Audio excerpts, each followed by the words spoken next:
Welcome to the Financial Flossing Podcast with Ross Brannan, guiding dental professionals to a brighter future.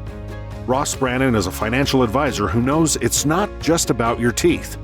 He helps dental practice owners protect and maximize today's cash flow to plan for tomorrow's cash needs. Find him at rossbrannan.com. On the show, he brings together experts to help dental professionals looking to make smart money decisions to grow their income, turn their retirement goals into reality, and improve their lives. And now, here's your host, Ross Brannan. Hi there. Are you a high-income earner? Do you feel like you're paying more than your fair share? Do you feel like the tax man is taking too big a bite out of your check, out of your finances? Well, I'm here to help. I help high-income people legally reduce their taxes, and I can help you.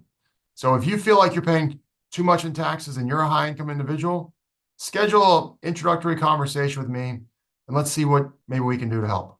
Also, if you've had a large capital gain event, maybe it's a business, maybe it's a piece of real estate, maybe it's stocks or bonds, investments, we can help there too. So reach out, schedule a discovery call, and let's see if we can solve your problem. Welcome to the show. My guest today is Jonathan Miller. As you guys know, I interview a lot of people. I see people from all across the industry, and this one I'm excited about. Jonathan and I have talked extensively a handful of times, and I think we're going to run out of time before we finish our conversation. We have a lot of fun stuff to talk about. Jonathan is with Fortune Management and specializes in providing full-service solutions for dentists from startup, remodel, relocation, and purchasing a dental practice. Jonathan works with both the first-time practice owner and established doctors. The Fortune Network has over 70 executive coaches with experience in a variety of specialties for dental practices. Jonathan, welcome to the show. Hey, man. Good to be on. All right. So a couple questions to get started. Yeah. Who is Fortune Management? Yeah. So the company was created over 30 years ago, and it actually came out of a business mastery group through Tony Robbins. Dentists were there, business people were there, and these two collectives joined, about 5 people in the beginning. One of them is the CEO today is still Bernie Stoltz, and so he's been there since the inception. And then a couple of the doctors that joined in have obviously kind of grown up and grown out, so to speak. They've retired, but they were all a part of the original process. And the original process, or the original thought, was, hey, we didn't go to business school, we went to dental school. And we were here, at this business mastery, like, let's get an education on this stuff. There were some business folks there, and there's just kind of a happy marriage that came out of that. And in the early days, part of the initial affiliation with the program was Tony was instrumental in getting those two groups together. He was getting a lot of calls from dentists like, hey, can you help me out? And he was like, well, look, this is kind of what I do, and I don't really know dentistry that well, but what if we found somebody that really knew small business and really took an interest in the actual business of dentistry? So these folks did. It was kind of an education on both fronts. And then through that, now it's been 32 years of processes and systems and strategy and structure on what needs to be done in a dental practice. And then I came in and created the program at which startups and first-time buyers go through. And that's kind of morphed into a little bit of like, the established doctor that wants to go out into the world and do second or third office and or bring in associates and do all that stuff. Yeah, that's really interesting. So talk a little bit about your background and your transition to Fortune and really take in that regard. Yeah, it's easy because it's very similar trajectory to maybe what a dentist does coming out of the DSO space and saying, hey, I'm going to go be my own owner. I'm going to call my own shots. I spent 10 years at one of the larger banks in the country doing nothing but dental lending. And I did the dental lending to startups or first-time buyers. And they, just through promotions and different things, I moved from main headquarters out into the outside world of things. So now I was East Coast for a little while. Now I live on the West Coast. And so at about my 10-year anniversary, technically it was like 9.75 years, I had just really picked my head up and thought, gosh, this is a pretty comfortable job. It's kind of a cushy gig, good benefits, all that stuff. But it really wasn't all that fulfilling or rewarding anymore. And so a couple conversations with my wife, I found that, this is what I have the most fun doing, is really guiding doctors and accelerating their learning curve. So they don't walk around with like, oh, gosh, if I would have known this when I did a startup, or if I would have known that early in the days, I would have done it differently. I'm here to try and take that stuff out of the equation. And so I came over to Fortune 6.5 years ago now to say, hey, look, I think that you guys need something for first-time owners, because in a conversation with them, they didn't have anything. They kind of did it ad hoc, but they didn't have a proven process or a program that they walk doctors through start to finish like we do today. Well, it's interesting because I was just talking to a brand new first time owner just recently, and Hmm. some of the challenges they have, it can be quite overwhelming. And as we talked about numerous times on this podcast, dentists get a lot of clinical training and very little business training. So you kind of learn from the school of hard knocks, and some people graduate and some Yep. people don't. So talk a little bit about like what is your startup program like, and then Yep. talk about what some of the other things you do for dentists. Yeah. So there's a few things on the startup side of the house. So on the startup program, really, it's very much identifying, because a lot of doctors call me and say, "Do I start a practice or do I buy a practice?" It's identifying which route's best for you. Because through the startup world came a request and a need organically for buyer advocacy as well. And so really, I get calls for both. Like the same doctor will say, "Hey, I'm interested in one or the other. Which one's best for me?" It's not exactly for me to say, "Hey, you're destined for this," but I do walk them through a series of questions. In short, my role as a startup coach is to walk them through from start to finish, which start is like, "Hey, I think I want to do a startup, but I don't know where to open or what shopping center to be in, or do I need to own the building or what lender to talk to or all that," all the way to doors open. And there's all the steps in between there, right? Now, the joke I make a lot is, hey, if I chunk it down into a 10-step process, but if I told you there was really like 95 steps and I gave you the checklist, you'd be like, "Nah, I'm good. I don't want to do a startup anymore." It's kind of like kids, right? You're like, "Oh, I got to do all that too." Eh, Right. Yeah. maybe not. Maybe I'm okay on the kid part. So it's overwhelming. There's no doubt about it. But if someone's already got their practice, Hmm. what do you do if they call you? Yeah. So first thing I want to find out is, did they buy that practice or start from scratch? Right. And then I want to start to do an analysis, just like anybody else in the business world would, and say, okay, let's look at your KPIs or your key performance indicators. And if you started it, then I'm going to benchmark you differently than if you bought it. Right. If you bought a practice doing 700K a year and you're like, "I'm doing 900K, but I just can't seem to get over the $1 million hump," that's not really all that crazy, right? Meaning like you were 600 or 700 already, and now you're at 900. Like you've done some stuff right, but you already had fuel in that tank. This thing is already a proven process. You should be able to get this thing up over 1 million here pretty quick. If you started from scratch, from zero, and said, "Hey, I'm at 700 and I just can't, there's something there." Sometimes it's about the decisions you made early on in the process. Maybe one of those decisions was, I went with 3 ops and that's it. That's all I got. Oh, okay. Well, 1 million or pushing 1 million might be as good as we can do. Now, it also depends on your investments in technology and kind of what dentistry you do. Because I tell doctors when I get on the phone with them today, listen, if you get on the phone with me and say, "Hey, I'm really just going to do bread and butter dentistry," then I can cap your income right now and tell you that, look, you're never really going to get above this. Doing bread and butter, crown and bridge dentistry just isn't going to cut it anymore if we're really talking about growth. What is that? What is that cap typically? So different for different pockets of the country, but I would tell you that most bread and butter folks, it's going to be really, really hard to get up and over 1 million. And now where you can million, are you saying top line revenue? Top line I'm revenue. saying top line revenue. Yep. So we'll call it collections, because sometimes doctors understand that better. So we'll say never going to get over 1 million in collections. Now, yes, I want to stay away from terms like always and never. And it does matter. You can push back on me all day if I'm fee for service or PPO. Totally fine with that. Right. We also know it's going to be easier to get $1 million of collections in Southern California than it would be in the Midwest. It's going to be easier to do that in New York City than it would be, maybe in the South. Obviously, a higher cost of living in both those places. But as a general rule, $1 million of collections if you're doing bread and butter dentistry. Yeah. That begs the next question. Well, let's suppose I am the bread and butter dentistry guy, but I want to really grow my revenue. I want to make more money. I went to school. I incurred $300,000-$400,000 in student loan debt to do this. I want to make some serious dough. What do I have to do?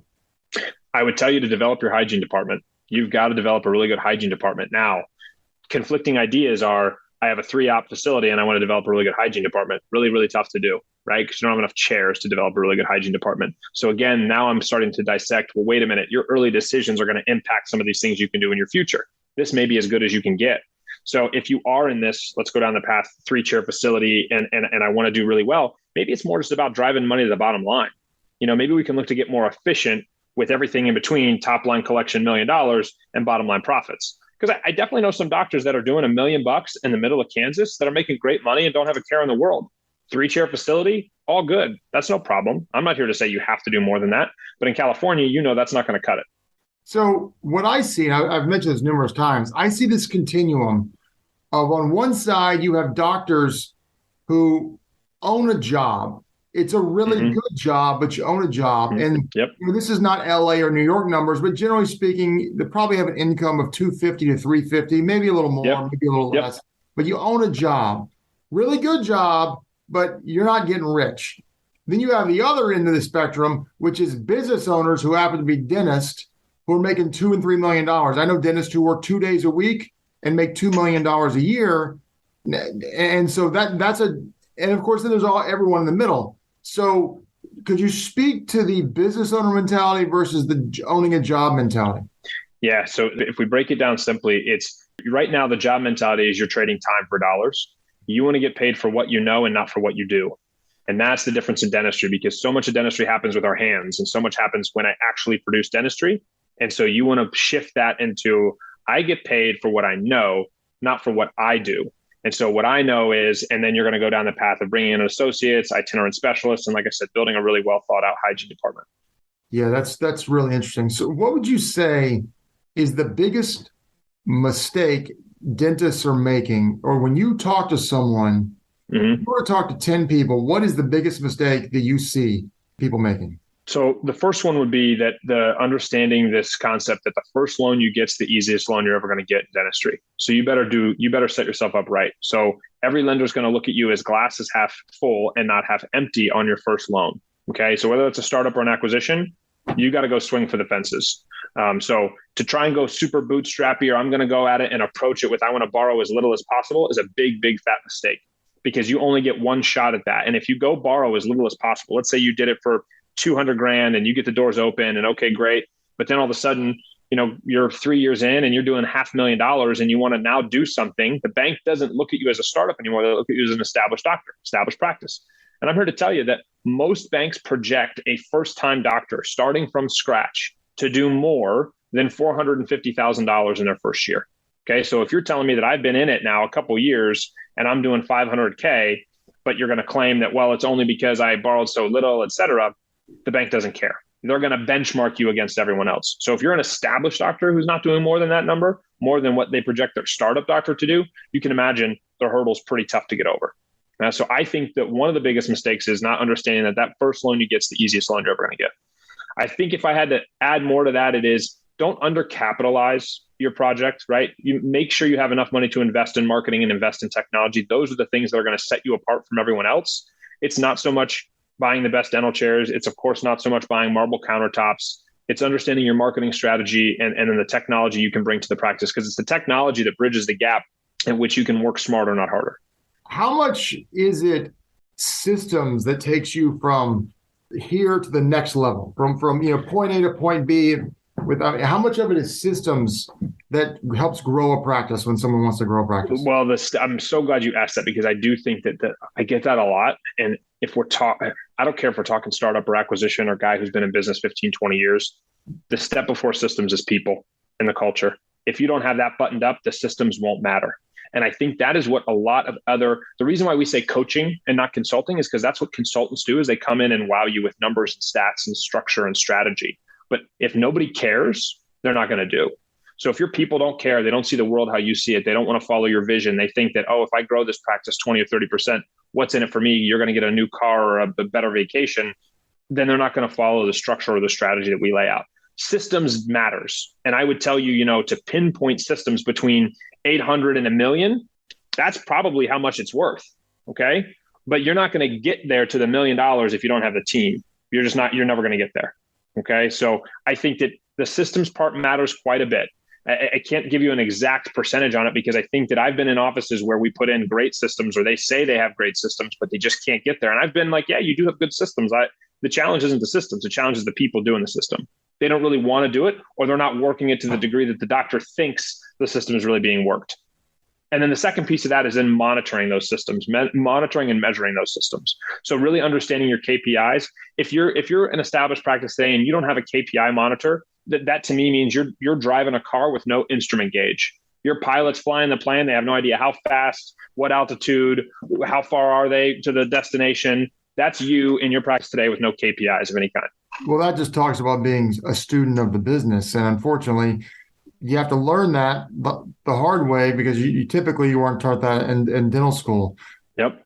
So let's talk a little bit about, you mentioned coach versus consultant. You're a Hmm. coach, but the consulting world in the dental industry is quite big. Yep. There's a lot of good consultants out there, as I Yep. know you can Yep. attest to, Hmm. and there's a lot of not so good consultants out there. So talk a little bit about what the consulting industry is like. Yeah, I would tell you that the unfortunate part about the consulting industry, and this is where it's weird for dentists, right? To be a dentist, you have to go through so much education. You have to have degrees, you have to have CEs, you have to have all these other certificates and essentially credentials, licenses, et cetera. And in the consulting world, you don't have to have any of them. And so, I mentioned, before, if I had my way, I wish there was like a certification or like in financial advising, you have to have licenses to do it. I wish there was that component of it because I think that would help separate some of the good ones from the not so good ones. The ones that actually take the time, perfect their craft, go through the process, and have seen a lot of different experience is usually going to be the best person, coach, consultant, whatever term you'd like to use for the doctor. The person that says, hey, well, I was a X in the dental world, office manager, biller, insurance coordinator, whatever, for 15 years. And now I'm going to come coach your practice, probably doesn't have a lot of context for how to do it the right way in your office. So if I break it down more simply, the difference between a coach and consultant and the good ones and the bad ones is kind of like parent versus babysitter, right? Anybody can be a babysitter for a few hours. They got to give those kids back and then, hey, they're cool, they're a good babysitter. But some good babysitters that probably aren't ready to be parents, and you also as a father, I only have the two, so you know more about this than I do, but I'm here to tell you that like the parent life is a lot different than the cool uncle or the cool aunt or the niece nephew. You're the cousin to nieces and nephews, that kind of a thing. Yeah, that's really good. So would you say that, or would you be so bold to say that every dentist should hire a consultant? Ooh, would I be so bold to say that every dentist should? I'm going to say no, and here's why. Think of you heard me talk to you about I hired this personal trainer and this fitness coach, and I would tell Well, you lay that. that lay that whole example out. Yeah. So I hired a fitness coach and I brought them in, and they had a package. Their package was monthly or 3 months, but based on your goals. So my goals were to put on muscle mass. I'm technically known as like a tall, lanky guy. And so I said, all right, I want to put on 15 pounds of muscle. He said, great, we could do that in 3 months based on your type, what you eat, blah, blah, blah, follow my diet plan, follow my exercise plan, etc. And he sent me the details, and I had to check in with him in the app and all that stuff. And so, okay, great. I did it. End of 3 months, I put on 15 pounds to the T, man. I mean, it was like boom, boom. Okay. And so that was cool. That was great. And I was obviously disciplined to do that. And the point I'm making is that not every doctor should bring in a coach or consultant because they're not ready to do the work. They think that a coach or consultant is going to go tell their team what to do or go do the system for them or basically be their glorified front office manager or regional manager or business manager or whatever. The doctors have to do the work. They're the CEO. They're the leader of the ship. Okay. And so if you're not Sometimes they want to pay money, say that sounds good. Okay, front office person, go do it. right, And they right, don't have or the they ownership. want right, then they want me to go whip that front office person into shape. And I hear that a lot. And those are the doctors that I typically don't work with. Because if I can't get them to understand the difference if I go the physical or the trainer route, or that was going to say the physical fitness route, is hey, you said you wanted 6-pack abs, and so you have to give up ice cream and pizza. And if you go, well, I don't really want to do that, well, then you're not going to get 6-pack abs. It's as simple as that. And if you don't want to hear that, and then you don't want to put in the work, then please don't hire me because we're not going to get there. And then you're going to blame me at the end of this, but you didn't put down the pizza and put down the ice cream. That's really, really good. That's the rub. That's the rub. So you see a lot of guys or gals, dentists, they're willing to spend the money, but they're really not willing to put the work in. That's right. So they like to throw money at a problem. And so I guess what's the biggest differentiator from your perspective in the business owner who's making well over 7 figures personally and might only be working 2 or 3 days a week? Yeah. So the differentiator, so I will tell you, there's a few things. One thing I will say is that because you had said guys or girls, female dentists typically outperform. If I took 2 clients, they both worked with me, I would tell you that female doctor typically outperforms that male doctor because women are more coachable than men. They're not egomaniacs. There you go. Spoken as somebody who's met the guy and the girl dentist before. And so the point is that because I'm a male. Exactly. And I'm I don't think I honest. can come in and coach you. I don't think I can come in and coach you. So, but yeah, to that degree, there's a lot of guys that think, well, I already know business. And so then when I say something that challenges what they thought they knew about business, they don't want to do it because they don't want to see if that works. They want to go, no, I was right.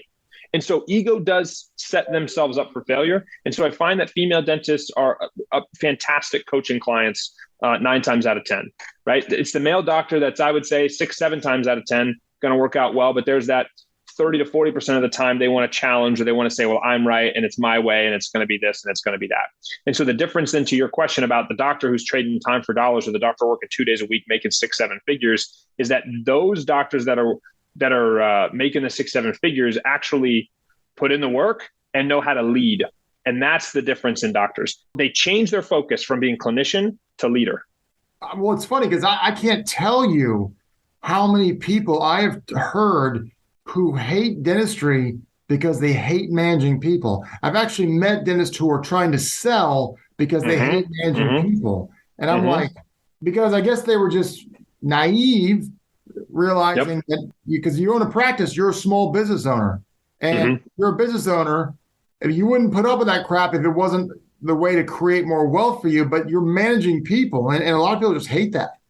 Yeah. No, I totally agree with that statement. I find that is where, for me, and I would tell you Fortune's motto, mission statement today is we're here for the preservation of the private practice. And I've really taken that on because that's why I want to help doctors get into private practice. I want to help them start or buy. That's a very anti-DSO mission statement.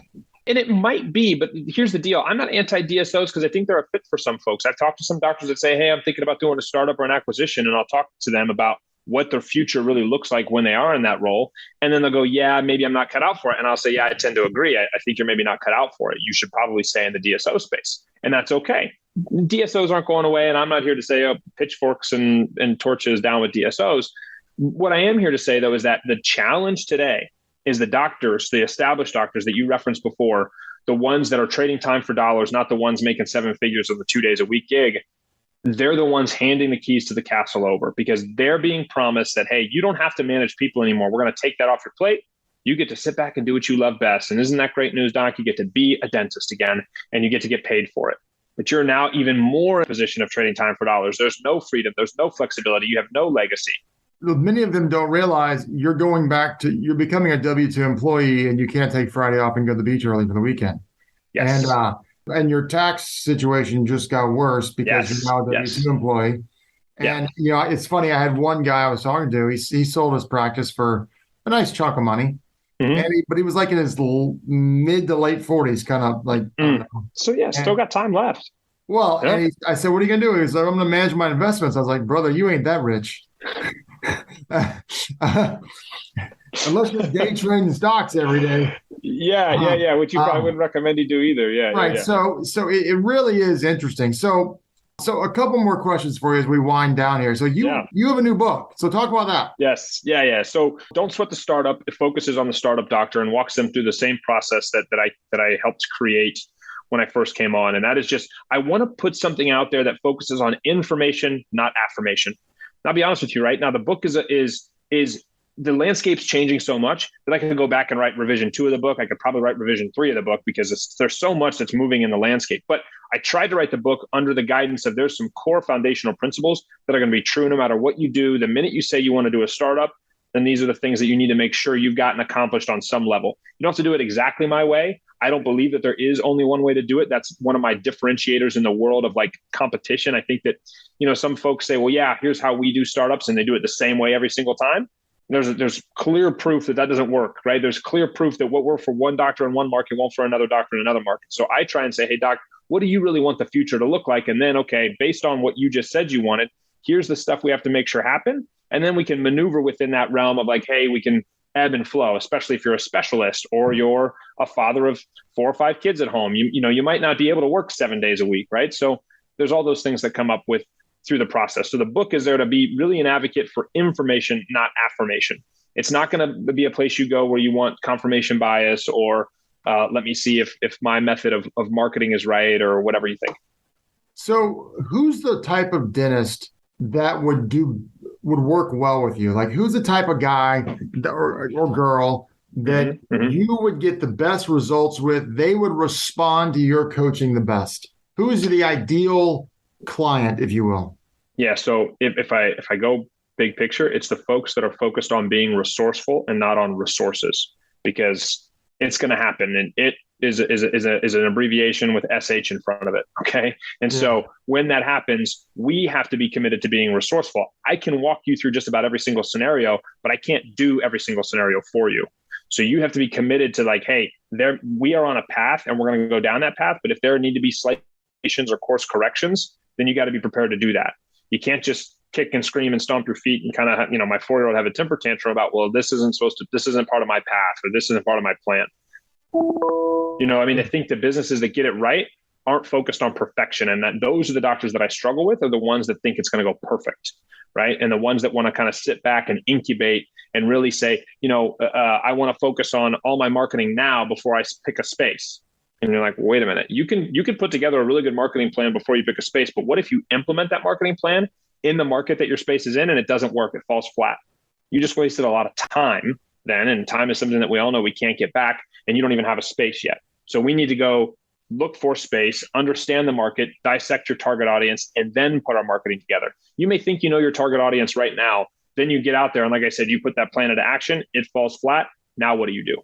You've got to be able to make course corrections and deviations. So as long as we're going towards the same, eyes on the prize, same outcome in the end, that's what's most important. That's great right there. So how can people get in touch with you? Social media. My contact information is in the book. You can request a copy of the book at fortunemgmt.com. Let's give them your contact information right now. However web addresses. Yeah. So I've had the same cell phone number since I've been in dentistry. So that cell phone number is very easy. It's a 614 number. It's Ohio, where I'm from. So anytime if I'm calling you from 614, that's probably me, but 614-406-4859. A text message to that goes a really, really long way. Read it one more time. It's 614-406-4859. So a text message to that goes a really, really long way. On Instagram, I'm at @startyour_practice. _practice. You can just type in start your practice. I got my name, Jonathan Miller, all over everything. So you should be able to find me on Instagram or Facebook at both of those Start Your Practice handles. Phone number, email address is a little too long. So text me and I'll shoot you my email. And fortunemgmt.com, and you can find the book there. You can request a copy of the book through that. That's awesome. Jonathan, this has been a fantastic discussion. I really appreciate your time today. Yeah. Hey, thanks. We could do it more often. This was short and sweet and to the point. So all good, man. I appreciate it, Ross. Sure thing. Well, you've been listening to the Financial Flossing Podcast with Ross Brannan. This has been another episode of Financial Flossing with Ross Brannan, guiding dental professionals to a brighter future. If you liked what you heard, consider subscribing wherever you listen to podcasts. For more on Ross Brannan, visit rossbrannan.com. Ross Brannan is a registered representative, Coastal Equities, Inc., and investment advisory representative, Coastal Investment Advisors, Inc. Investment advisory services are offered through Coastal Investment Advisors, Inc., and securities are offered through Coastal Equities, Inc. Member FINRA, SIPC, 1201 North Orange Street, Suite 729, Wilmington, Delaware, 19801.